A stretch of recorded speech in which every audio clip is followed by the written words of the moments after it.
کہ وہاں کی خواتین کی تربیت کیسی ہوئی ہے, وہاں کی خواتین معاشرے میں کتنا اچھا کنٹریبیوٹ کر رہی ہیں. تو اس لیے بچیوں کی خاص طور پر تربیت کے لیے ماں کا ایک بنیادی رول ہے. اور یہی میں ہمیشہ عرض کرتا ہوں کہ ہمارے کیریکولم کے اندر یہ بات شامل ہونی چاہیے کہ ہم بچیوں کو جو میٹرک میں پڑھتی ہیں, جو ایف اے بی اے میں ہیں, ان کو کیسے اچھی مائیں بننا بھی سکھائیں. ان کو ڈاکٹر, انجینئر, آرٹسٹ, سائنٹسٹ کس طرح ڈاکٹر صاحب, یہ مطلب یہ عام الفاظوں میں کہا جاتا ہے کہ اچھی مائیں بننا سکھائیں یا اچھی ماں ہونا چاہیے. اچھی مائیں ساری ہوتی ہیں, لیکن کیا آپ اس کی تعریف کس طرح کریں گے, کس طرح اس کو الیبوریٹ کریں گے, اچھی ماں کس طرح بنائیں ہم بچیوں کو؟ ایک کنٹیکسچوئل ایکسپیرینشل لرننگ کے تھرو. اچھا, گھر کے اندر جس قسم کا ہم ماحول کریٹ کریں گے بچوں کی تربیت ویسی ہی ہوگی. وہ کوالٹیز جو ہم بچیوں میں اور بچوں میں پیدا کرنا چاہتے ہیں ویسا ماحول گھر کے اندر بنانا پڑے گا, اور ویسا ماحول ہمیں اپنے انسٹیٹیوشنز کے اندر بنانا پڑے گا. آبجیکٹیولی اسپیکنگ, اچھی ماں کا مطلب یہ ہے کہ جس کو یہ پتا ہو کہ میں نے اپنے بچوں کی گرومنگ کیسے کرنی ہے, کیا سائنٹیفک بیک گراؤنڈ ہے, بچے کس طریقے سے سیکھتے ہیں, بچوں کے اندر خود اعتمادی کیسے پیدا کرتے ہیں, بچوں کے اندر سچ بولنا کیسے پیدا کرتے ہیں, بچے کے اندر معاشرے میں ایک افیکٹو شہری کے طور پہ کیسے رہنا ہے. یہ تمام چیزیں ہمیں اپنی پوٹینشیل پیرنٹس کو سکھانی ہے تاکہ جو ان کی اولاد آئے اس کو وہ سیکھ سکیں, جس کی بنیاد پر وہ اچھے ماں باپ بنیں گے.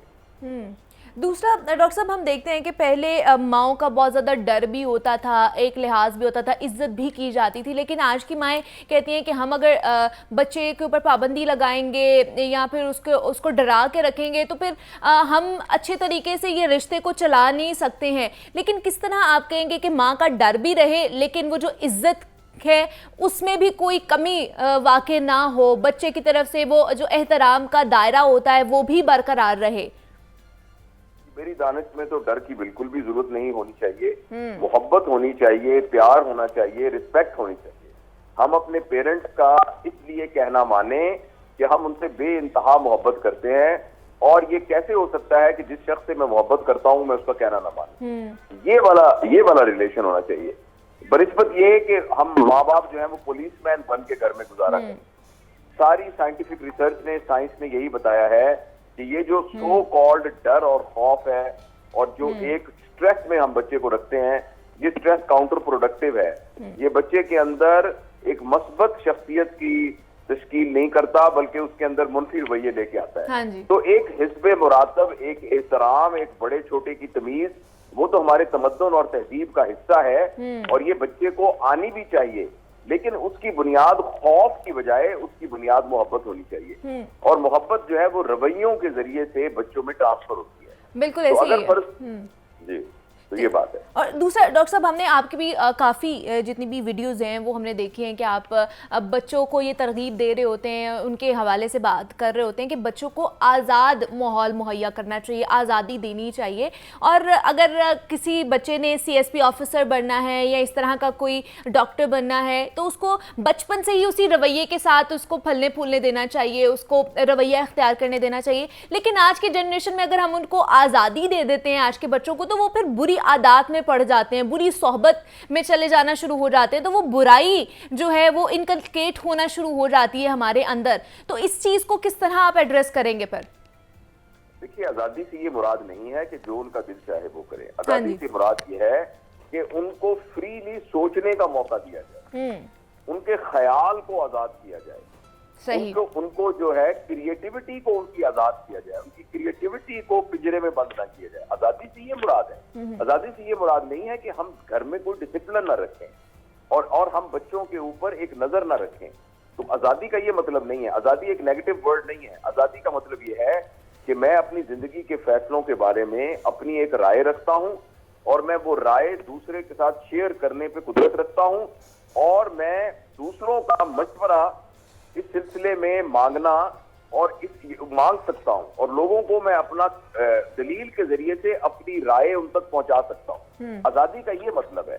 آزادی کا قطعاً یہ مطلب نہیں ہے کہ بچہ جو کچھ کر رہا ہے اس کو کرنے دیا جائے. یہ میرا خیال ہے. جی. اچھا، تو یہ جو فاصلہ ہے جس کے بارے میں آج ہم بات کر رہے ہیں ماں اور بیٹی کے درمیان، وہ اس مصروف زندگی کی دوڑ میں بھی ہم اتنا مگن ہو جاتے ہیں کہ ہمیں سمجھ نہیں آ رہی ہوتی کہ شاید ہم دور ہوتے جاتے ہیں ان تمام تر رشتوں کی طرف سے. تو آج کل مائیں بھی کچھ ورکنگ ویمنز بھی ہوتی ہیں، انہوں نے باہر کام بھی کرنا ہوتا ہے، گھر پہ بھی آ کے کام کرنا ہوتا ہے، بچوں کو بھی اس طرح یا خاص طور پر بیٹیوں کو بھی اس طرح ٹائم نہیں دے پاتی ہیں. تو آپ انہیں کیا بتائیں گے، کیا مشورہ دیں گے کہ کس طرح وہ اس فاصلے کو کم کر سکتی ہیں؟ ماؤں کی طرف سے کیا کیا چیزیں ہونے چاہیے، اور اگر بچیاں سمجھدار بچیاں ہیں تو ان کی طرف سے کون کون سی چیزیں ہونی چاہیے؟ جی وہیبا، دیکھیے بات یہ ہے کہ زندگی میں سب کے پاس 24 گھنٹے ہی ہوتے ہیں. انہی 24 گھنٹوں میں ایک آدمی فقیر بن جاتا ہے اور ایک آدمی آئنسٹائن بن جاتا ہے. ہاں جی. تو یہ جو 24 گھنٹے ہیں ان کو ہم نے پرائورٹائز کرنا ہوتا ہے، ہم نے ترجیحات رکھنی ہوتی ہیں. میرے خیال میں جس گھر میں بچے ہیں اور 10 سال سے چھوٹے بچے ہیں تو اس گھر کی پہلی ترجیح بچوں کی تربیت ہونی چاہیے. لہٰذا یہ ہے کہ جو ہم جب کہتے ہیں نا کہ میرے پاس وقت نہیں ہے، اس کا مطلب یہ ہوتا ہے کہ میری وہ پرائورٹی نہیں ہے. فرض کریں آپ کہیں کہ میں فلاں شادی میں شرکت کرنے نہیں جا سکا کیونکہ میرے پاس وقت نہیں تھا، تو اس کا مطلب یہ تھا، یہ نہیں کہ میرے پاس وقت نہیں، وقت تو 24 گھنٹے ہیں، لیکن میری پرائورٹی میں اس شادی میں شرکت کرنا نہیں ہے. اسی طریقے سے اگر ہماری پرائورٹی میں بچوں کی تربیت نہیں ہے تو ہم اور چیزوں کو فوقیت دیں گے. اس لیے ہمیں بچوں کی تربیت کو اپنی زندگی میں پرائورٹائز کرنا چاہیے، اور اگر ہم اس کو ٹاپ پرائورٹی دیں گے تو اس کے لیے وقت نکل آئے گا. یہ میرا خیال ہے. اچھا، دوسرا پروفیسر صاحب، کیا آپ کو لگتا ہے کہ اس وجہ سے بھی یہ ماں بیٹی کا رشتہ کئی کمزور ہوتا جا رہا ہے کہ ہم لوگ گھروں میں جہاں پہ بیٹیاں ہوتی ہیں وہاں پہ اگر بیٹے بھی ہوتے ہیں تو بیٹوں کو زیادہ توجہ دی جا رہی ہوتی ہے؟ وہی بات ہے کہ بیٹے کو زیادہ اچھے طریقے سے پالا پوسا جا رہا ہوتا ہے، اس کے اوپر زیادہ انویسٹ کیا جا رہا ہوتا ہے کہ اس نے ہماری آگے نسل چلانی ہے، اور بیٹی کو تھوڑا کہیں نہ کہیں نگلیکٹ فیکٹر سے بھی گزرنا پڑتا ہے. کہ وہ ایک بڑی کہاوت سنی ہے نا کہ اگر گھر میں گوشت پکا ہے تو جو اچھی بوٹی ہے وہ بیٹے کے لیے نکال کے رکھ دو اور بیٹی کو کچھ اور دے دو تو it's okay, it's not a big deal. تو یہ بھی ایک فیکٹر آ جاتا ہے کیا؟ دیکھیے یہ بات کہی تو جاتی ہے، لیکن یہ ٹرینڈ اب بہت حد تک چینج ہو رہا ہے. میں ڈینائی نہیں کرتا، ہو سکتا ہے ایسا ہو ابھی بھی، لیکن ہمارے معاشرے میں بھی اب یہ ٹرینڈ چینج ہو رہا ہے اور بچیوں کو اسی طرح سے پرائورٹی دی جاتی ہے، بلکہ بعض اوقات تو بچیوں کو فوقیت دی جاتی ہے لڑکوں پہ. اگر آپ تمام گھروں میں دیکھ لیں تو آپ دیکھیں گے کہ عمومی طور پر لڑکیاں زیادہ پڑھی لکھی ہیں لڑکوں کی نسبت. لڑکیاں زیادہ افیئرز کے اندر پارٹیسپیٹ کرتی ہیں لڑکوں کی نسبت. تو یہ بات صحیح ہے کہ معاشرے میں مردوں کی استحصالی رہی ہے اور عورت کا وہ استحصال کرتے رہے ہیں، لیکن آہستہ آہستہ یہ ٹرینڈ چینج ہو رہا ہے اور اب یہ میرا خیال ہے کوئی بہت بڑی وجہ نہیں ہے اس ڈفرنس کی. ہاں جی، لیکن یہ کہ بہرحال یہ ابھی بھی موجود ہے، لیکن یہ ٹرینڈ مثبت طرف جو ہے وہ جا رہا ہے. دیکھیں آپ بھی تو کسی کی بیٹی ہیں نا جو کہ آ کے انڈیپینڈنٹ یہاں کام کر رہی ہیں. ہمارے ساتھ ہاسپٹل میں کتنی بچیاں ہیں جو ڈاکٹرز ہیں، نرسز ہیں، جو سب کام کرتی ہیں. تو آہستہ آہستہ یہ ٹرینڈ چینج ہو رہا ہے اور بیٹیوں کو فوقیت مل رہی ہے یا ان کو برابری کا درجہ دیا جا رہا ہے. پروفیسر ڈاکٹر جاوید اقبال صاحب ہمارے ساتھ موجود ہے. ڈاکٹر صاحب بہت شکریہ آپ کے وقت کا کہ آپ نے اس امپورٹنٹ ٹاپک کے اوپر ہمارے ساتھ بات کی ہے اور ہماری رہنمائی فرمائی. جناب، ماں اور بیٹی کے رشتے کے حوالے سے ہم بات کر رہے تھے، یہاں پہ ایک چھوٹی سی بریک لیتے ہیں، ملتے ہیں اس بریک کے بعد.